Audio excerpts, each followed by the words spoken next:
Hello dear students, welcome to the English class. In the last video I shared notes, some important notes of the chapter The Fun They Had, and in the second video I shared important short answer type questions. So in today's video we will discuss two long answer type questions and RTC, reference to the context. And after watching these all three videos you will be able to the chapter thoroughly. So let's continue with the chapter. सबसे पहले हम question से start करते हैं। आपका the fun they had का जो मैंने यहाँ पे एक लॉन्ग आंसर टाइप क्वेश्चन लिया है, ये आपका एक वैल्यू बेस्ड क्वेश्चन है।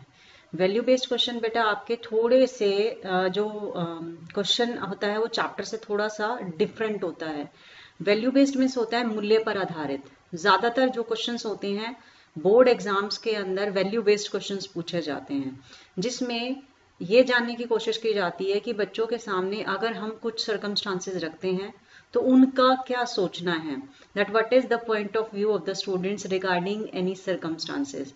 तो यहाँ पे भी देखिए क्वेश्चन मैंने लिया है, बहुत ही इंटरेस्टिंग क्वेश्चन है। मैंने अपने अकॉर्डिंग उसका आंसर किया है, बट अगर आप डिफरेंटली सोचते हैं, मेरा जो मेरा सोच है उसके अलावा अगर आपकी सोच है तो आप उसको अलग भी आंसर लिख सकते हैं। So let's continue. Margie always hated school but now she hated it more than ever. ठीक है, चैप्टर में यहाँ पर हमने देखा था कि मार्गी को वैसे तो स्कूल से बहुत ही ज्यादा हेट थी, बट अब तो उसको और भी ज्यादा जो है अपने स्कूल से नफरत हो गई थी। Why did she do so, ऐसा उसने क्यों किया, क्यों ऐसा कर रही थी वो। According to you what makes a school a lovely place. अब आपको ये बताना है कि कौन सी ऐसी चीजें होती हैं जो स्कूल को अच्छा बनाती हैं, प्यारा, एक फ्रेंडली माहौल देती हैं। और एक क्वेश्चन यहीं पे हमारा ऐड है, can a machine be a good teacher. So आपने अपना पॉइंट ऑफ व्यू देना है कि क्या एक मशीन एक गुड टीचर प्रूव हो सकता है। So let's start answering from the first part which is that why was Margie hating the schools. ठीक है, so according to the answer Margie had a mechanical teacher. yes, we will continue from this. Margie had a mechanical teacher. It was geared up faster than her mental level. ठीक है, उसका जो mental level था उसके according नहीं था, बल्कि उसको ज्यादा फास्ट कर दिया गया था। It had been giving, it कौन है यहाँ पे, mechanical teacher. It had been giving her a lot of work,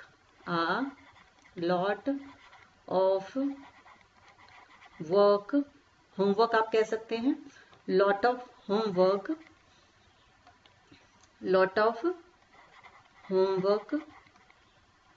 in geography का सेक्शन में उसको प्रॉब्लम था। So that's why we will explain geography, क्योंकि जब हमें किसी पर्टिकुलर सब्जेक्ट में प्रॉब्लम होती है तभी हम स्कूल से या अपने टीचर से थोड़ा सा इग्नोर करना उनको शुरू कर देते हैं। So geography sector was gear too quick, that's why she was hating her schools. यही एक रीजन था कि उसको अपने थोड़ा सा स्कूल से नफरत हो गई थी। The work was very difficult, क्योंकि उसका मेंटल लेवल के अकॉर्डिंग नहीं था वो। The work was very difficult, होता है ना जब हम कोई सम सॉल्व नहीं कर पाते हैं या हम कोई क्वेश्चन का आंसर नहीं कर पाते हैं तो धीरे धीरे हमें वो चीज क्या लगने लग जाती है, बोरिंग लगने लग जाती है। हर performance was getting worse day by day, होता है ना बद से बदतर हो जाना, तो वो उसका हो चुका था। That's why she hated the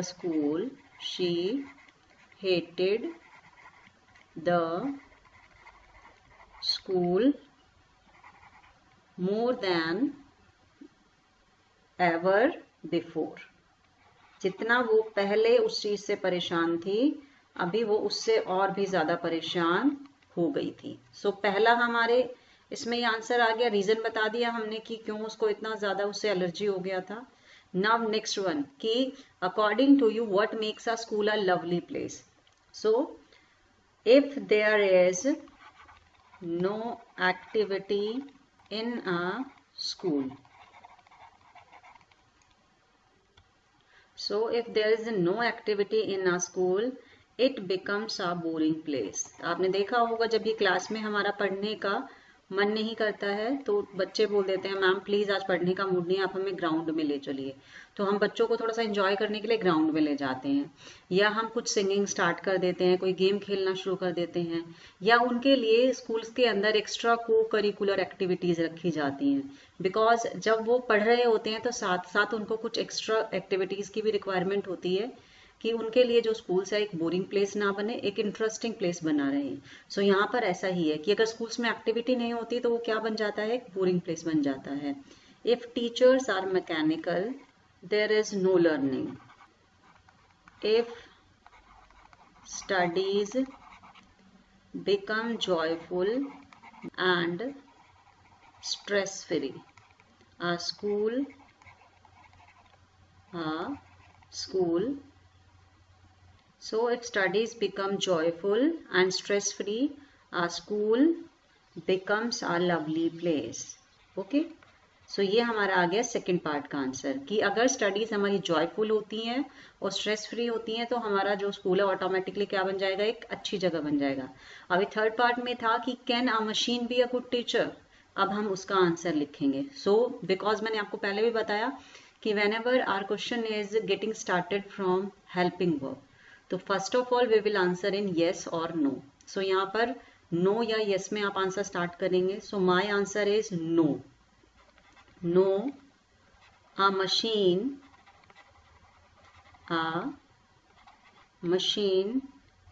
can never be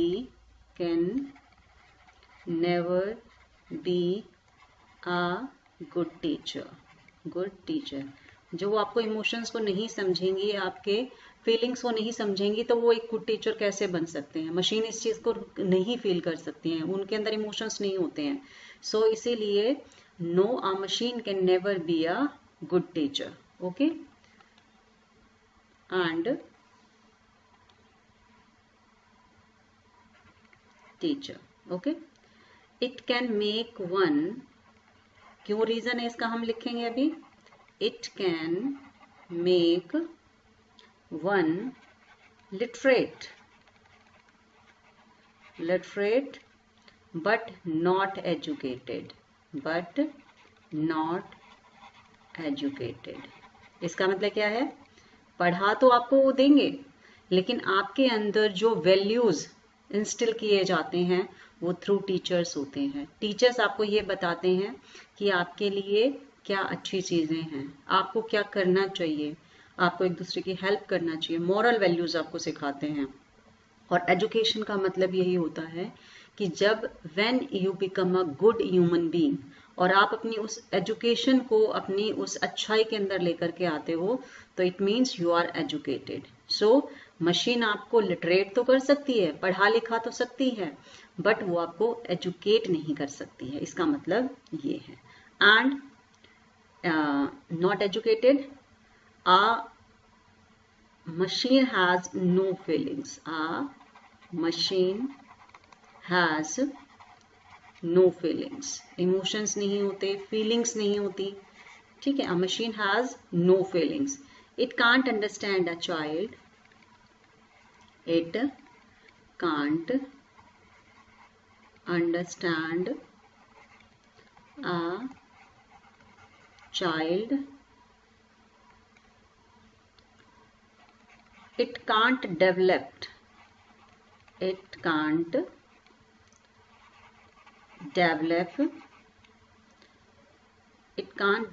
an affectionate bond।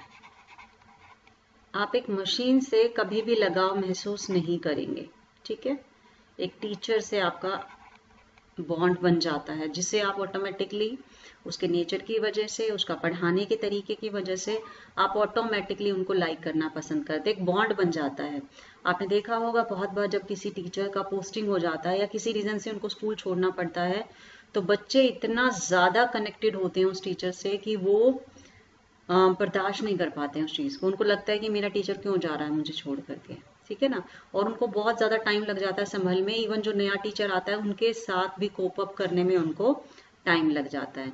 तो ये क्या है, सब एक ये अफेक्शनेट बॉन्ड है, एक प्यार का एक जो संबंध है वो टीचर्स के बीच में बन जाता है। मशीन से आप इस तरह का बिल्कुल भी आप मशीन के साथ आपका इस तरह का अटैचमेंट नहीं हो सकता है। सो इसलिए it can't develop an affectionate bond with a child, इस तरह का हो ही नहीं सकता है।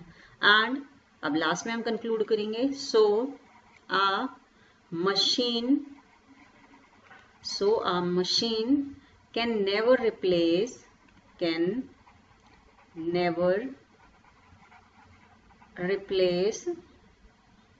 आ टीचर, ठीक है। चाहे हम कितने ही डेवलप हो जाए, कुछ भी कर ले, लेकिन जो ह्यूमन बीइंग जिस तरीके से बच्चों को पढ़ा सकते हैं, रोबोट्स नहीं पढ़ा सकते। उसका एक सबसे बड़ा रीजन यही है कि जो मशीन्स होते हैं उनके अंदर इमोशंस नहीं होते, फीलिंग्स नहीं होते, और वो बच्चों को उस तरीके से नहीं समझ पाते जिस तरीके से उनको समझना चाहिए। So it was all about your question and answer. Now let's come to the next question. अब देखिए, इस क्वेश्चन को थोड़ा सा हमने एक्सप्लेन किया है, जो हम देख लेते हैं इसमें किस तरीके से वो आपका आने वाला है। What are the main features of the mechanical teachers and the classroom that Margie and Tommy have in the story? अब हमने उसके, ये एक्चुअली क्या है, आपका एक इंपॉर्टेंट क्वेश्चन है और एग्जाम में कई बार ये क्वेश्चन पूछ लिया जाता है लॉन्ग आंसर्स में, 5 मार्क्स का जो आपका क्वेश्चन होता है। सो इसमें आपको ये बताना है यहाँ पर कि जो mechanical teacher which is shown in the story, वो उनके जो मेन फीचर्स हैं वो यहाँ पर क्या है। So we will write down about it. So let's begin the answer. Answer हम स्टार्ट करेंगे कौन से टीचर्स हैं और उनके जो क्लासरूम्स हैं वो किस तरह से हैं। So we will start writing from Margie and Tommy have mechanical teachers.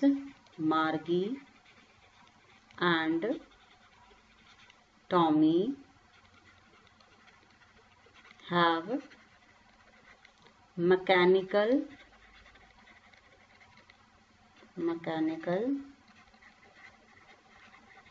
teachers in their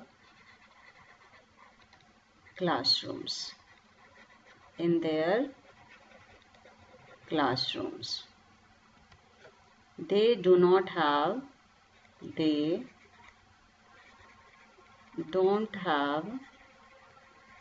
separate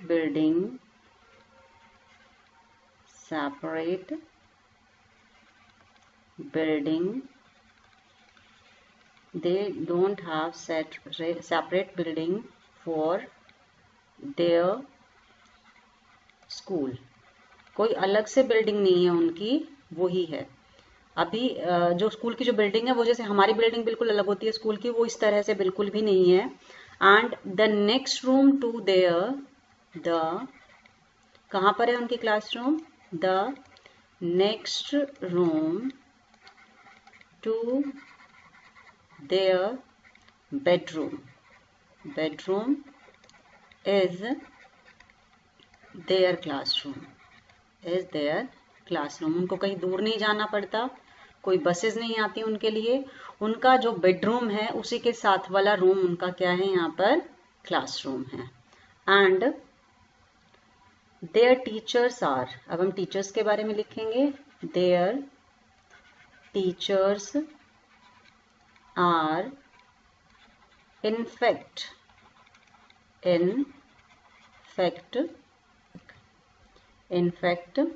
robotic teachers.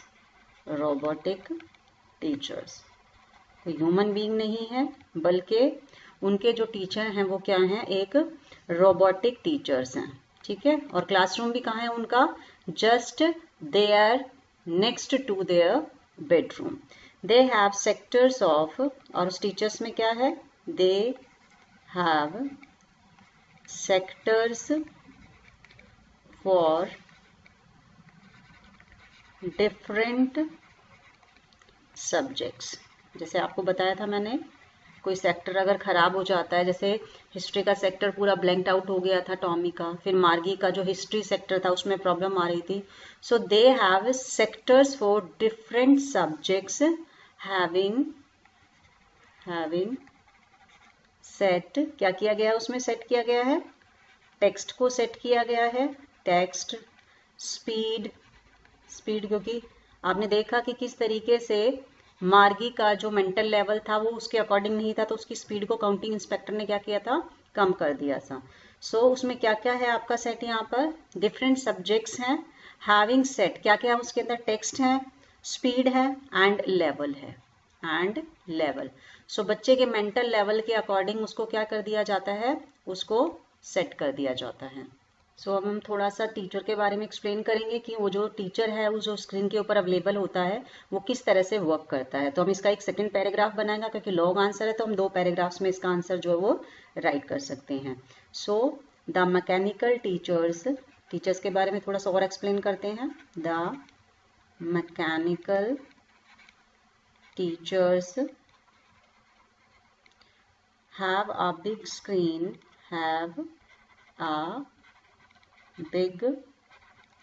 screen, showing lessons and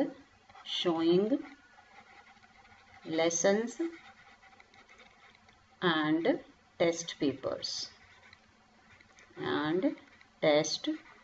papers एक बड़ी सी स्क्रीन है, उस पे सारे लेसन्स हैं वो शो हो जाते हैं, जितने भी टेस्ट या जितने भी एग्जाम असाइनमेंट्स होता है या टेस्ट के रिगार्डिंग जो पेपर होते हैं वो उस पर शो हो जाते हैं। देयर इज अ स्लॉट, अब हम स्लॉट के बारे में बात करेंगे।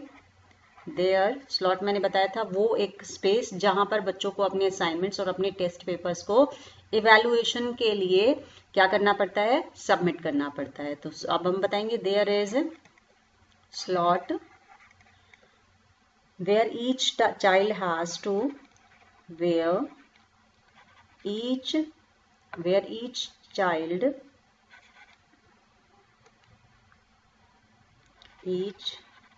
child has to put in his homework,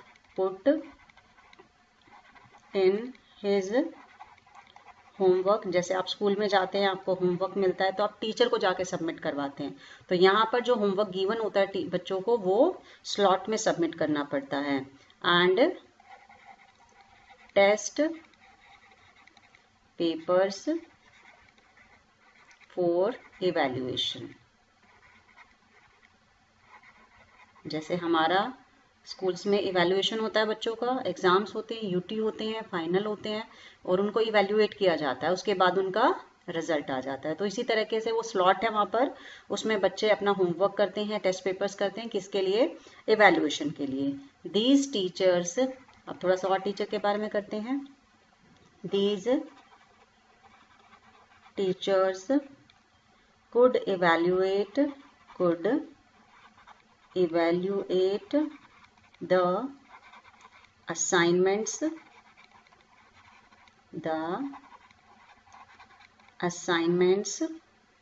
in no time, क्योंकि रोबोटिक टीचर है, मशीन है, रिजल्ट बहुत जल्दी आ जाता है। They could tell how a child, और बहुत आसानी से वो बता देते हैं, they could tell how a child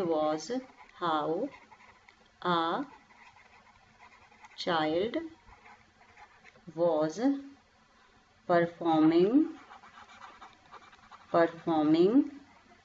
but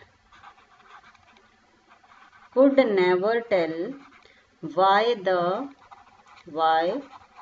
the child was performing badly। ठीक है, सो देखिए कितना ब्यूटीफुल हमने इसका आंसर दिया है। लास्ट में क्या है आंसर आपका, कि ये तो बताया जा सकता है कि बच्चा जो है वो बहुत, उसका जो परफॉर्मेंस है it was getting worse, but वो रीजन फाइंड आउट नहीं कर सकता कि उसका रीजन क्या है, किस वजह से बच्चा जो है वो बैडली परफॉर्म कर रहा है, जो कि यहाँ पे हुआ है। अभी आपने देखा कि मार्गी was performing very bad in geography, और ये बात ना तो टीचर इवेल्युएट कर पाया, वो तो क्या करता रहा कि टाइम टू टाइम उसको टेस्ट पेपर्स देता रहा, उसका जो स्पीड सेट किया गया है, जिस तरीके से उसको असाइनमेंट्स उस बच्चे को देने हैं, लेकिन उसकी प्रॉब्लम क्या है ये नहीं सॉल्व कर पाया। अब जैसे हमारे क्लासरूम्स में जब हम बच्चों को पढ़ाते हैं तो हम ये देखते हैं कि बच्चा कहाँ पर प्रॉब्लम फेस कर रहा है, क्या रीजन है, किस वजह से बच्चा परफॉर्म नहीं कर पा रहा है, तो हम उसका कहीं ना कहीं कोशिश करते हैं इम्प्रूव करवाने के लिए। ठीक है, और यहाँ पर मार्गी की जो मदर है उसने किसको बुलाया है, काउंटी इंस्पेक्टर को बुलाया है, बिकॉज एक मशीन जो है वो फीलिंग्स नहीं समझती, बच्चों के इमोशंस नहीं समझती, वो अफेक्शनेट बॉन्ड नहीं बना सकती, और इसीलिए हमने यहाँ पर देखा, एक वैल्यू बेस्ड क्वेश्चन भी किया, उसमें रीजन बताया कि एक मशीन एक अच्छा टीचर क्यों नहीं हो सकता है, और यहाँ पर हमने एक डीप एक्सप्लेनेशन दी यहाँ पे कि जो मैकेनिकल टीचर्स हैं उनके फीचर्स क्या है, और साथ ही साथ वहाँ के जो क्लासरूम्स हैं वो कैसे थे। सो ये आपके जो 2 लॉन्ग आंसर टाइप क्वेश्चंस थे, आपने देखा होगा बहुत इजी लैंग्वेज मैंने इसमें यूज की हुई है, और आपको बहुत अच्छे से जो वोकैबुलरी है वो भी बहुत इजी है, आपको कोई किसी तरह की कोई दिक्कत ही इसमें नहीं आने वाली है। अब बेटा आ जाते हैं हम रेफरेंस टू द कॉन्टेक्स्ट। ठीक है, रेफरेंस टू द कॉन्टेक्स्ट में आपको जो सीन पैसेजेस हैं, मान लीजिए आपने क्या पढ़ा, अपना पूरा चैप्टर पढ़ा, आपको एक होता है अनसीन और एक होता है सीन। ठीक है, सीन कौन से होते हैं, जो आपके चैप्टर्स में से आपके क्वेश्चंस आते हैं, एक पैराग्राफ मिलेगा आपको, एक्सट्रैक्ट बोलते हैं उसको, इट मींस कि आपका जो कंप्लीट चैप्टर होता है उसमें से कुछ पार्ट जो है आपके सामने होता है, एंड आफ्टर रीडिंग दिस उसको आपने आंसर करना होता है। कई बार बेटा जो सीन पैसेजेस होते हैं उसमें जो गिवन है उसके अलावा भी आपसे पूछ लिया जाता है, because you have already read the complete chapter, so इसीलिए आपको पूरा चैप्टर जो थोरली रीड करना है। और अब मैंने कोशिश की है कि मैंने वही इंपॉर्टेंट आरटीसी लिए हैं जो आपके एग्जाम्स में आ सकते हैं। So let's just have a glance on the lines. So number 1 RTC is, RTC means क्या होता है, reference to context. So it was a very old book, Margie's grandfather once said that when he was a little boy, his grandfather told him that there was a time when all stories were printed on a paper. तो आप ये देखिए book के बारे में बात हो रही है, मागी के ग्रैंडफादर ने एक बार ये बताया था कि जब वो एक छोटे बच्चे थे, क्या कहा था उन्होंने, that there was a time when all stories were printed on a paper. तो उसमें जितनी भी कहानियां होती थी रिगार्डिंग एजुकेशन या फिर उसके अलावा भी सारी चीजें किस पे वहां पे बात होती थी, आपका सब कुछ पेपर पे प्रिंट होता था, like today we are having. So यहाँ पे जो क्वेश्चन नंबर 1 है मेरा, उसके अकॉर्डिंग एक बुक के बारे में यहाँ पे बात की जा रही है। So we will write down the answer of which book has been referred to. Referred to means क्या है कि यहाँ पर एक ओल्ड बुक के बारे में बात की जा रही है, तो कौन सी है वो बुक। सो यहाँ पर जो बुक है, अभी देखिए यहाँ पे कुछ भी ऐसा मेंशन नहीं है कि जो आपको ये बताए कि हाँ इसमें कौन से बुक के बारे में बात हो रही है। सो हम क्या लिखेंगे इसमें, आपको थोड़ा सा अगर याद हो, ये वो बुक है जो टॉमी को कहाँ से मिली है, एटिक से मिली है। So we will write down the answer, कैसे लिखेंगे कि ये बुक जो है किसको रेफर कर रही है। सो हम यहाँ पे लिखेंगे that the book found by, yes the book found by Tommy, found by Tommy in the attic. अब देखिए इसमें इसका आंसर नहीं है, ये उसी को ही आएगा जिसने चैप्टर को थोड़ा रीड किया है। सो यहाँ पर कौन सी बुक के बारे में बात हो रही है, उस बुक के बारे में बात हो रही है जो टॉमी को कहाँ मिली है, ऊपर एटिक में मिली है। एटिक मैंने बताया था आपको, एटिक आपके घर के जो टेरिस होती है उस पर एक छोटा सा स्टोर रूम होता है जिसमें हम अपनी अनवांटेड जो थिंग्स होती है उसको स्टोर करते हैं। ठीक है, सो इसीलिए ये वो ही बुक है। अब नेक्स्ट जो मेरा क्वेश्चन है वो कौन सा है, why was it a surprise for them. Them कौन है यहाँ पे, टॉमी एंड मार्गी। क्वेश्चन में ये भी आ सकता है आपका कि अगर देम का यहाँ रेफरेंस दिया जा रहा है तो देम कौन है, ठीक है ना। सो यहाँ पे वो दोनों बच्चे हैं टॉमी एंड मार्गी, और उनके लिए ये जो बुक है, इट कौन है यहाँ पे, ये बुक सरप्राइज क्यों है, रीजन क्या था, because they had never seen a book before. So we will write down the answer that they had never seen a book before। उन्होंने कभी इस तरह की बुक देखी ही नहीं थी। उनके पास तो सिर्फ टेली बुक्स होती हैं जो कि किसमें स्टोर हैं, उनके कंप्यूटर्स में, उनके रोबोटिक टीचर्स के पास स्टोर हैं। ठीक है. Now let's come to the next question. What is the use of old book according to grandfather? Grandfather ने क्या बताया कि इसका क्या यूज था इस बुक का? सो फादर, जो ग्रैंडफादर है वो किसके बारे में बता रहे हैं? स्टोरीज के बारे में बता रहे हैं. So will write down the answer. According to Margie's grandfather, answer start करेंगे हम. According to Margie's grandfather,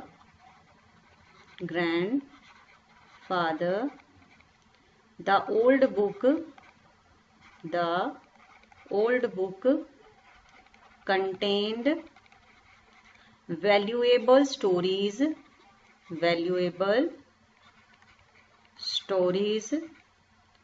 printed on the paper clearly. ठीक है. सो यहाँ पर जो मार्की के जो ग्रैंडफादर, उन्होंने क्या बताया था कि बुक्स के अंदर बहुत अच्छी स्टोरीज होती थी, वैल्यूएबल स्टोरीज होती थी, जो कि किसके ऊपर प्रिंट होती थी? पेपर्स के ऊपर प्रिंट होती थी. सो नाउ हमने देखा उसमें है ये what is the condition of the book now. क्योंकि बहुत लंबे टाइम से वो बुक रखी हुई है तो उसकी जो कंडीशन है वो कैसी है वो अब हम इसमें देखेंगे. बिकॉज बुक काफी पुरानी है तो इसकी जो कंडीशन है वो कैसी है? The old book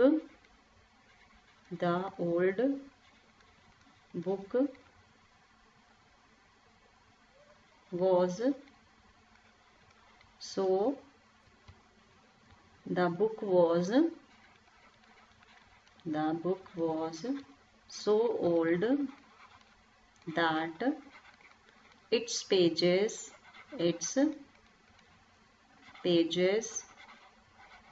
turned into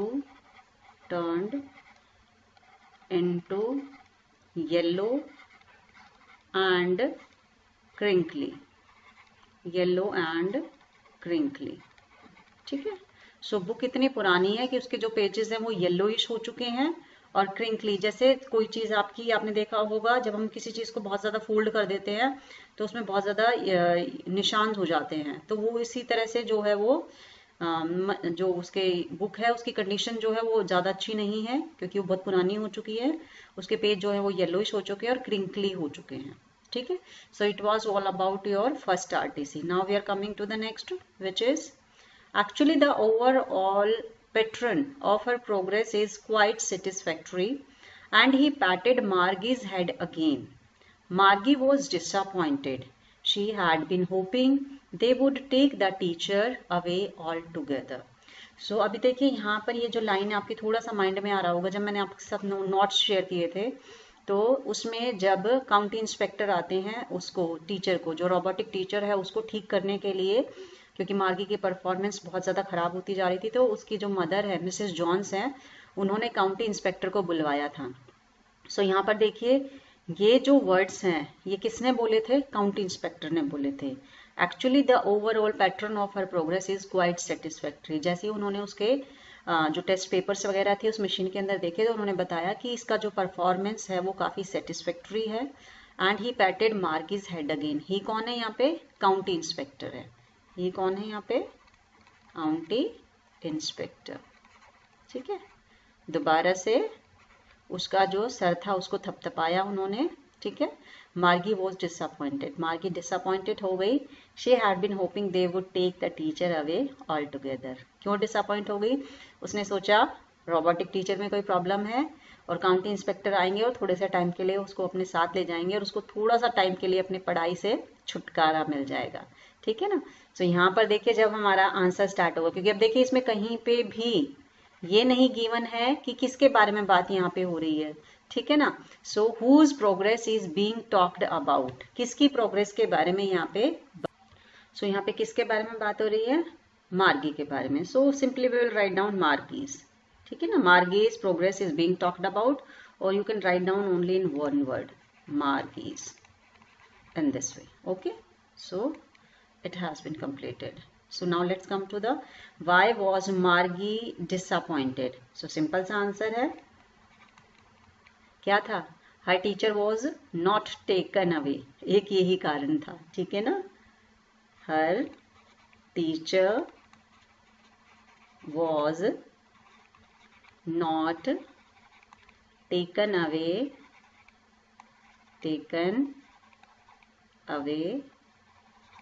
so she was disappointed, ठीक है। as she was wishing for, आप ऐसे भी राइट कर सकते हैं, ठीक है ना। हर, ये भी हम एक देखिए स्ट्रॉन्ग आंसर आ जाएगा हमारे पास।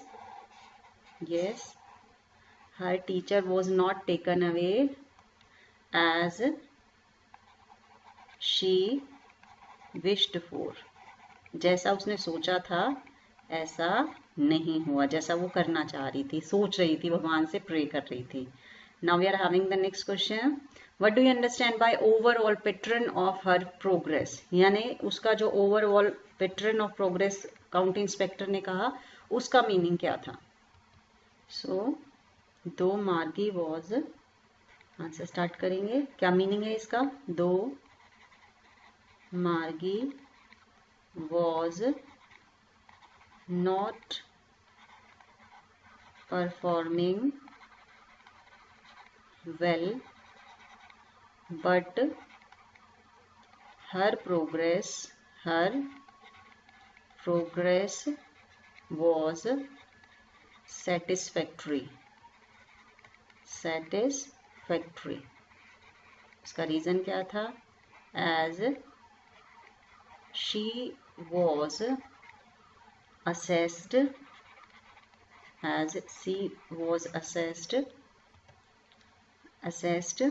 following a new approach of study, क्योंकि इसका सारा का सारा जो चेक किया था वो काउंटी इंस्पेक्टर ने किया था। तो उन्होंने जैसे ही वो मशीन को चेक किया तो उन्होंने देखा, हालांकि उसकी परफॉर्मेंस अच्छी नहीं थी, लेकिन according to the robotic teacher उसने अच्छा किया था। और उसके लिए जो नई क्लास थी, यानी कि उसका इवैल्यूएशन कैसा था, जो कि according to the next class होता है। जैसे फाइनल में कई बार हम अच्छा परफॉर्म नहीं करते हैं, लेकिन फिर भी हमें प्रमोट कर दिया जाता है अगली क्लास में। सो यहाँ पर overall pattern of her progress, इसका मतलब क्या था कि that she was not doing well but उसकी प्रोग्रेस सेटिस्फैक्ट्री थी, बिकॉज उसको नेक्स्ट क्लास के लिए प्रमोट कर दिया गया था, यानी उसके अकॉर्डिंग था, उसको नए अप्रोच के अकॉर्डिंग अपने आगे बढ़ना था। अभी देखिए यहाँ पे नेक्स्ट क्वेश्चन है मेरा, name the chapter and author. अभी आपको ये तो पता ही है, नेम ऑफ द चैप्टर क्या है मेरा, the fun they had. Name of the chapter is the, single inverted में लिखेंगे हम, द फन दे हैड, ठीक है। एंड ऑथर इज कौन है, इसाक एसिमोव। मैंने पूरा आपके साथ फर्स्ट वीडियो में शेयर भी किया है ऑथर के बारे में, सो आप वहां से भी देख सकते हैं इसको। So this was all about our second RTC. Now we are coming on the third. एक थर्ड भी कर लेते हैं ताकि और भी अच्छे से आपको समझ में आ जाएगा ये। So all the kids from the whole neighbourhood came laughing and shouting in the schoolyard, sitting together in the schoolroom, going home together at the end of the day. They learned the same things so they could help one another with the homework and talk about it. अब जैसे आप इस line को देख रहे होंगे आपको समझ में आ गया होगा कि ये जो लाइनें हैं, these lines are about किसके बारे में है, जो हमारा आजकल का जो स्कूल है उसका पैटर्न है, जिसमें बच्चे क्या करते हैं, पास पड़ोस से आते हैं स्कूल में, खूब खुशी से गाते झूमते हंसते हुए और साथ में क्लासरूम में बैठते हैं। फिर जब ऑफ होता है तो वो साथ में अपने घर जाते हैं और एक क्लासरूम में सारे बच्चे एक जैसी ही चीज़ें सीखते हैं। जैसे 9th में है तो 9th के अकॉर्डिंग चलेंगे, 10th में है तो 10th के अकॉर्डिंग चलेंगे।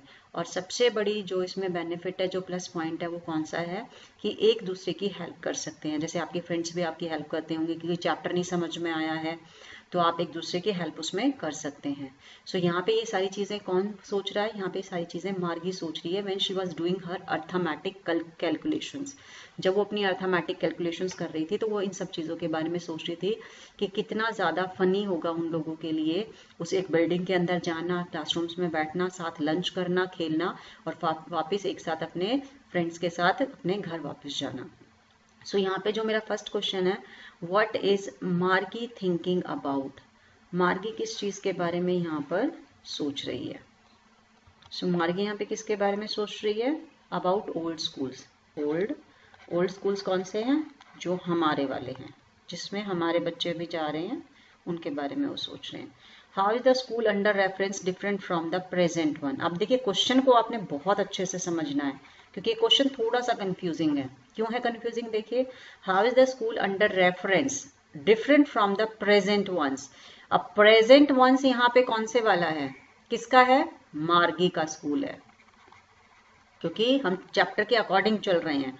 और जो अंडर रेफरेंस है, यानी कि यहाँ पे अंडर रेफरेंस जो स्कूल दिखाया गया है, वो कौन सा है, हमारा ओल्ड स्कूल है। तो आपको क्वेश्चन को बहुत ध्यान से समझना पड़ेगा, क्योंकि इसमें यही बच्चे मिस्टेक कर जाते हैं कि they don't want to understand the question. एक बार पढ़ा बस हो गया, नो। आपको ध्यान से देखिए, how is the school under reference different from the present ones. Present ones कौन सा है, अकॉर्डिंग टू द चैप्टर जिसमें मार्गी अभी पढ़ रही है, जो कि उसके सिर्फ बेड से नेक्स्ट है, जहां वो बेडरूम है उसका, उससे जस्ट नेक्स्ट रूम जो है वो उसका क्लासरूम है।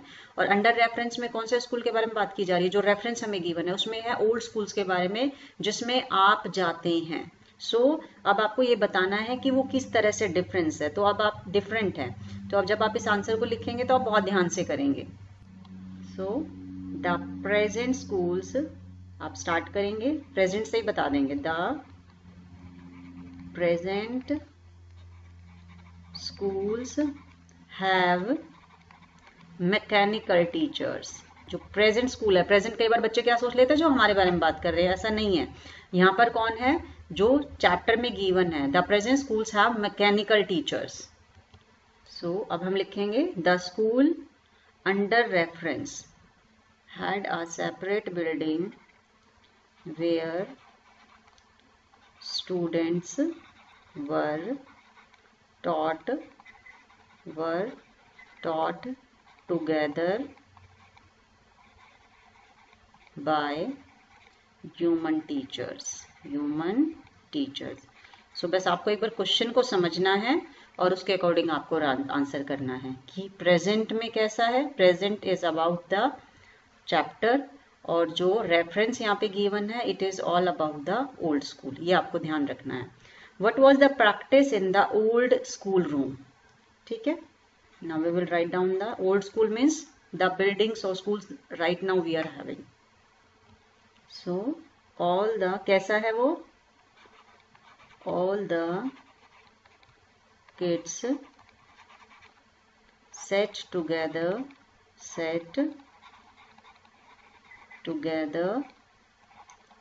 in the classroom। एक साथ बैठते हैं वो, where human teacher used to teach them। ठीक है, क्योंकि रेफरेंस में जो गिवन है उसी के अकॉर्डिंग हम आंसर करेंगे। All the kids sat together in the classroom where human teacher used to teach them, कि जहां पर वो ह्यूमन टीचर है वो उनको पढ़ाते हैं। और इसका बेनिफिट क्या है, क्योंकि एक ही चीजें सीखते हैं वो, they could help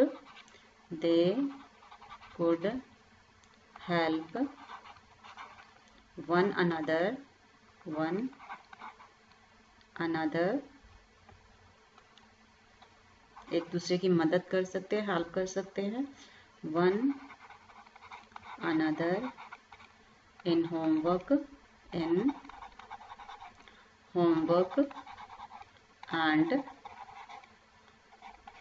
talk about it. बातें कर सकते हैं उसके बारे में, एक दूसरे की हेल्प कर सकते हैं, ठीक है। सो this was the practice in the old school room, जैसा कि आप करते हैं अपने फ्रेंड्स के साथ डिस्कस करते हैं। अब हम बताते हैं why did they learn the same thing, एक ही चीज़ें क्यों पढ़ते हैं। अब आप 9th क्लास में हो, आपकी क्लास में ऐसा तो नहीं है कि कोई बच्चा कुछ पढ़ रहा है कोई कुछ पढ़ रहा है, सबका अपना एक सेम, जितने भी सब्जेक्ट्स हैं सबका एक जैसा ही चलता है। तो इसमें हमें मीनिंग बताना है कि why did they learn the same thing, क्यों एक जैसी चीज़ें वो सीखते हैं। यस, अब रीज़न बताएंगे। दे लर्न, यस बेटा, लर्न जो होता है आपका देख लीजिए, जो सेकेंड और थर्ड फॉर्म उसकी होती है, मैं यहाँ पे बता देती हूँ मैं। लर्न, ठीक है, लर्नट भी हो सकता है, ठीक है, लर्नट भी हो सकता है और वो लर्न भी हो सकता है, ईडी भी आप ऐड कर सकते हैं, वो गलत नहीं होता है आपका, ठीक है। They learned the same thing because the human teacher had the same pattern, had the same pattern to teach the kids in the classroom। And एक रीजन और लिख देते हैं यहाँ पे, and nothing was beyond the classroom learning। So now this is all about the last question कि why did they learn the same thing, because सब कुछ पैटर्न के अकॉर्डिंग सेट होता है और उसके अलावा उन बच्चों को या हमें, हमारे पास एक सेम पैटर्न होता है जिसके अकॉर्डिंग हम बच्चों को पढ़ाते हैं। So it was all about the question answers and RTC of the fun they had. I am sure आपको अच्छे से समझ में आया होगा, और अगर आपको कहीं भी कोई डाउट है तो आप कमेंट बॉक्स में डाल करके आपने जो क्वेरीज है वो आप हमसे पूछ सकते हैं। इसके अलावा भी अगर आप चाहते हैं कि आपके कोई डाउट्स है, कोई क्वेश्चंस आपके रह गए हैं जिसके ऊपर हमें वीडियोस बनानी चाहिए, डेफिनेटली वी विल मेक। सो मैं बहुत जल्दी आपके साथ एक नया वीडियो या आपका जो नया टॉपिक है उसके साथ आपको शेयर करवाऊंगी। आई होप आप अच्छे से समझेंगे, डाउट्स अपने क्लियर करेंगे। So just keep smiling and be connected with Nirbhar academy. Bye bye. Thank you so much for supporting Nirbhar Academy.